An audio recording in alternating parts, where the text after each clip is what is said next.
জাল ওষুধ কাণ্ডে প্রশ্নের মুখে এবার রাজ্যের ড্রাগ কন্ট্রোলের বিভাগ। বিপুল পরিমাণ জাল ওষুধ ছড়িয়ে গেল কিভাবে? ড্রাগ কন্ট্রোল বিভাগের নজরদারি নিয়ে প্রশ্ন উঠে আসে একাধিক শূন্য পদ পূরণের প্রসঙ্গ। অ্যাসিস্ট্যান্ট ডিরেক্টরের ৩৬টি পদ, তার মধ্যে ৭টি খালি।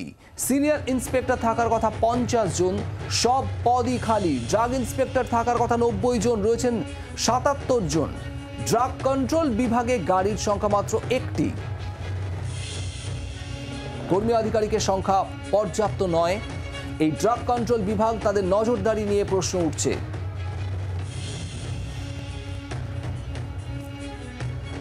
কর্মী আধিকারিকদের সংখ্যা যে পর্যাপ্ত নয় সে কথা জানিয়েছেন প্রবীর বন্দ্যোপাধ্যায়, রাজ্য ড্রাগ কন্ট্রোলের প্রাক্তন অ্যাসিস্ট্যান্ট ডিরেক্টর। তার সঙ্গে কথা বলেছিলাম, তিনি ঠিক কি জানিয়েছেন শোনাবো।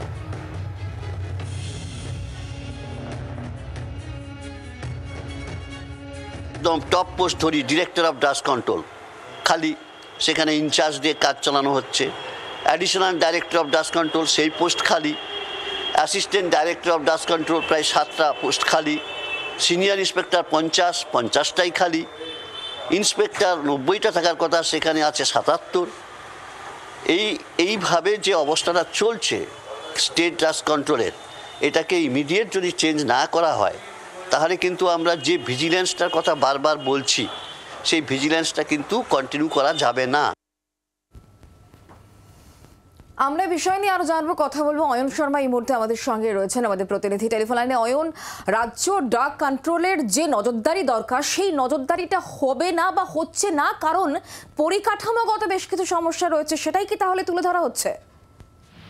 একেবারে দেখো, ইতিমধ্যে যে পরিকাঠামো রয়েছে রাজ্য ড্রাগ কন্ট্রোল এবং রাজ্যের যে ড্রাগ টেস্টিং ল্যাব, এখনো পর্যন্ত জি ২৪ ঘন্টাকে দেওয়া একান্ত সাক্ষাৎকারে ডক্টর প্রবীর ব্যানার্জি তিনি যেমনটা জানিয়েছেন, সেখানে তিনি বলছেন যে প্রতি মাসে নার্কোটিক স্যাম্পেল আসে এই ড্রাগ টেস্টিং ল্যাবে প্রায় ৩০০ থেকে ৩৫০টি। এছাড়াও প্রতি মাসে ওষুধের নমুনা আসে পৌঁছায় ৪০০টি। অর্থাৎ এক মাসে যদি ধরে নাও ৭৫০ মতো নমুনা এসে পৌঁছায়, সেখানে পরিকাঠামো যা রয়েছে ৭টি নমুনার টেস্ট করে তার রিপোর্ট দেওয়ার মতো পরিকাঠামো রয়েছে বর্তমানে রাজ্যের ড্রাগ টেস্টিং ল্যাবের। এবং ড্রাগ কন্ট্রোলের যারা আধিকারিকরা রয়েছেন তাদেরও সেখানেও কিন্তু পর্যাপ্ত শূন্য পদ খালি রয়েছে। বলা হচ্ছে যে ড্রাগ টেস্টিং ল্যাবে যিনি ডিরেক্টর হবেন, সেইভাবে সরাসরি তিনি স্থায়ী কোনো ডিরেক্টর নন, তাকে ডেপুটেশনে পাঠানো হয়েছে ড্রাগ টেস্টিং ল্যাবে।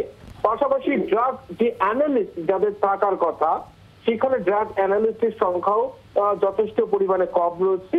এবং যেভাবে স্বাস্থ্য দপ্তরের তরফ থেকে ভিজিলেন্স করার কথা বলা হচ্ছে, নজরদারি করার কথা বলা হচ্ছে, তার পর্যাপ্ত পরিকাঠামো নেই।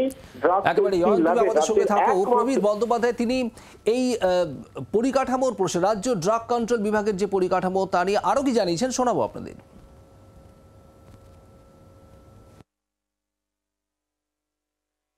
State drug control as well as state drug testing laboratory দুটোতেই পরিকাঠামোগত সমস্যাটা বহুদিন থেকেই আছে।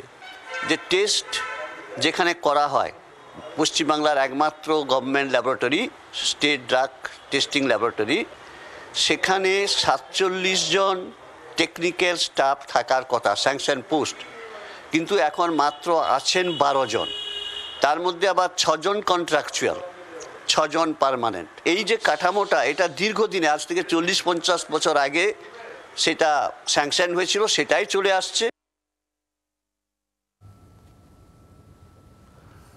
আমরা কথা বলবো প্রবীর আমাদের সঙ্গে, মাফ করবে অয়ন এই মুহূর্তে আমাদের সঙ্গেই রয়েছেন টেলিফোন লাইনে। অয়ন, যেটা বলা হচ্ছিল, মানে যখন এই যে বাজারে যখন জাল ওষুধ ছেয়ে রয়েছে, যার একটা অংশই এখনো পর্যন্ত ধরা পড়েছে, বাকিটা এখনো পর্যন্ত ধরা পড়েনি, কোন কোন মানুষের শরীরে এই জাল ওষুধ পৌঁছে যাচ্ছে তা নিয়ে যথেষ্ট উদ্বিগ্ন সাধারণ মানুষ। আর সেই জায়গা থেকে রাজ্য ড্রাগ কন্ট্রোল করবে তো কিভাবে কাজ করবে, কারণ পরিকাঠামোই তো সেভাবে নেই, ম্যান পাওয়ার নেই, গাড়ি নেই, যে ল্যাব থাকার কথা সেটাও নেই, তাহলে হবে কি করে? একেবারে দেখো, ইতিমধ্যেই ওই প্রাক্তন আধিকারিক যেমনটা দাবি করছেন যে ড্রাগ কন্ট্রোল ডিরেক্টরেটের যে গাড়ির সংখ্যা সেটাও কম, মাত্র একটা গাড়ি রয়েছে। যদি কোথাও এইভাবে জাল ওষুধের খবর পাওয়া যায়, অভিযোগ আছে, সেখানে যদি রেড করতে হয়, সেই রেড করতে গেলে ওই একটি গাড়ি একমাত্র তাদের ভরসা।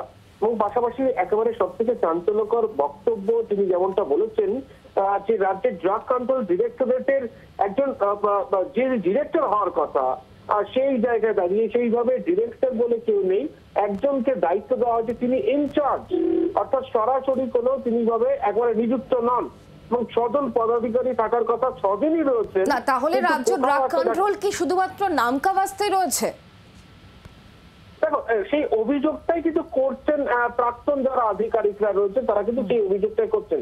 তারা বলছেন যে স্বাস্থ্য দপ্তরের তরফ থেকে বারবার বলা হচ্ছে ভিজিলেন্স বাড়ানোর কথা ড্রাগ কন্ট্রোলকে, সেখানে দাঁড়িয়ে কোথাও একটা কর্মী সংখ্যার অভাব, সেখানেই কোথাও না কোথাও পিছিয়ে যাচ্ছে ভিজিলেন্স, নজরদারির অভাব হয়ে দাঁড়াচ্ছে এই বিভিন্ন জায়গায় রেড করার ক্ষেত্রে, এবং সেই জায়গার ক্ষেত্রে অতিরিক্ত একটা চাপ কিন্তু এই ড্রাগ টেস্টিং ল্যাবের উপরে রয়েছে। পরিষ্কার করে তোমাকে বলে রাখি যে নার্কোটিক যে টেস্ট গুলো স্টেট ফরেন্সিক ল্যাবের করার কথা, সেই সংক্রান্ত নমুনা প্রায় 450 মতো নমুনা প্রতি মাসে পৌঁছায় এই রাজ্যের ড্রাগ টেস্টিং ল্যাবে। আর যেটা যেমনটা দাবি করা হচ্ছে যে এই নমুনা এখানে আসার কথা নয়, অর্থাৎ 750 মতো নমুনা এসে পৌঁছায়, মাত্র 60টি নমুনা টেস্ট করার ক্ষমতা রয়েছে 1 মাসে। অর্থাৎ তাহলে এত বিপুল সংখ্যক নমুনাকে স্টোর করতে গেলেও জায়গা দরকার, সেই জায়গাটুকুও নেই বা তার জন্য পর্যাপ্ত পরিকাঠামো নেই, কর্মী সংখ্যার অভাব, সব মিলিয়ে একটা নিধিরাম সর্দারের মতো অবস্থা ড্রাগ কন্ট্রোল থেকে শুরু করে ড্রাগ টেস্টিং ল্যাবের যে পরিকাঠামো, সেখানে কিন্তু এই পরিস্থিতি দেখে এমনটাই অভিযোগ করছেন যারা প্রাক্তন আধিকারিকরা। ধন্যবাদ। আর এই নজরদারির এই প্রশ্ন উঠছে, নজরদারির কথা বলা হচ্ছে স্বাস্থ্য দপ্তরের থেকে, কিন্তু ড্রাগ কন্ট্রোলের সেই পর্যাপ্ত পরিকাঠামো কি রয়েছে? আর এ প্রসঙ্গে গাড়ির সংখ্যা নিয়েও প্রশ্ন উঠছে। প্রবীর বন্দ্যোপাধ্যায়, রাজ্য ড্রাগ কন্ট্রোলের প্রাক্তন আধিকারিক, তিনি কি বলছেন শোনাবো আপনাদের। এই যে বিরাট ড্রাগ কন্ট্রোল, সেখানে প্রত্যেক ডিস্ট্রিক্টে অফিস আছে, কলকাতায় এতজন অফিসার আছে, এদের উপরে অনেক দায়িত্ব, স্যাম্পল নেওয়ার দায়িত্ব, কোর্ট কেসের দায়িত্ব, রেডের দায়িত্ব, তাদের সিকিউরিটির দায়িত্ব, এগুলো কিন্তু কোথাও নেই, কোনো গাড়ি নেই। একটা স্যাম্পল নিতে গেলে, রেড করতে গেলেও অপরের জায়গায় হয় ভাড়া করে নিতে হচ্ছে, না হলে ওই সিএমওইচ অফিস ডিস্ট্রিক্টে যে আছে তাদেরকে রিকোয়েস্ট করে একটা গাড়ি নিয়ে তাদেরকে বেরোতে হচ্ছে। কারণ আমি হঠাৎ করে কোথাও একটা রেড করতে যাব, গাড়ি নেই, তো কিভাবে যাব? বাংলার আওয়াজ, বাঙালির আবেগ, জি 24 ঘন্টা।